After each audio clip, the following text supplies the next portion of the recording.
Christina Cantone for CNN. Today is April 13th, 1984, 6 months after the Beirut bombing in Lebanon. The bombing happened on October 23rd, 1983 at the Beirut airport in Lebanon. The Lebanese civil war had been going on for 8 years at the time, which sparked the malicious Islamic Jihad, the organization that was responsible to carry out these brutal bombings. There were 2 truck bombs that struck 2 buildings, which housed U.S. and French military forces.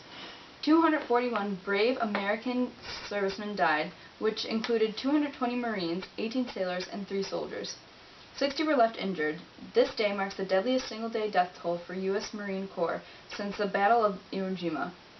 We have live coverage of Ronald Reagan's keynote speech that was given earlier today in response to this issue. Let's cut to our reporters in Washington, D.C. now. And each had a story, each had a past, and each had been cheated of a future.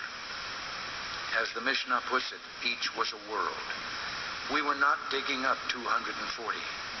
We were digging up 1 plus 1 plus 1. I have a personal memory of 2 things which brought to my mind images of life, images which haunt me still. One was a packet of 3 envelopes tied together with a rubber band. Now we meet with Rabbi Arnold E. Resnikoff, who was the first responder at the scene of the bombings. We were able to speak with him on the subject. Let's cut to the footage of our reports in Washington, D.C. I'm Christina Cantone for CNN News, live in D.C. with Rabbi Arnold E. Resnikoff. So, Mr. Resnikoff, tell me about your reaction to the scenes of the bombings. I couldn't grasp reality. It was almost too horrible to describe. Throughout everything that was going on, I still felt a sense of God's presence. What did you see at the site? There were bodies and pieces of bodies everywhere. I saw a massive 4-story building reduced to rubble. I saw dust mixing with smoke and fire, and Marines running into foxholes and bunkers trying to take cover as if the bombings weren't over. I saw Marines risk their lives by entering a building engulfed in flames. Is there anything specific that you heard?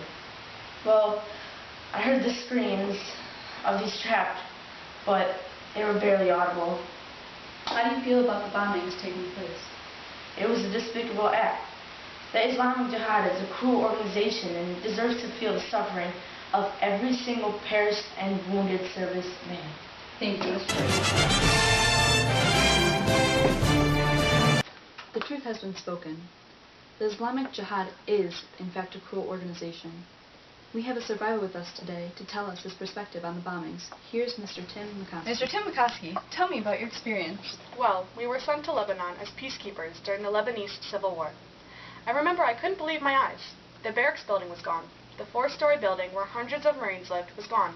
And this is your wife, right? Yes, she was so happy to have me return home. I remember first hearing the devastating news on the radio.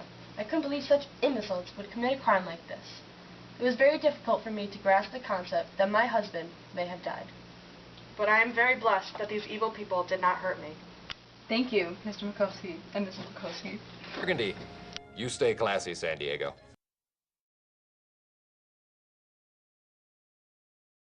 It was very difficult for me to grasp the concept that my husband may have died. But I'm very blessed that these...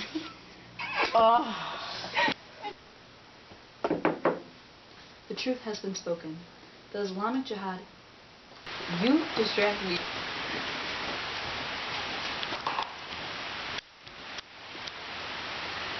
was gone. The 4-story building where hundreds of Marines lived was gone. And this is your wife? Yes, she was gone. The 4-story building where hundreds of Marines lived was gone. And this is your wife, right? Yes, she was so happy to have me return home.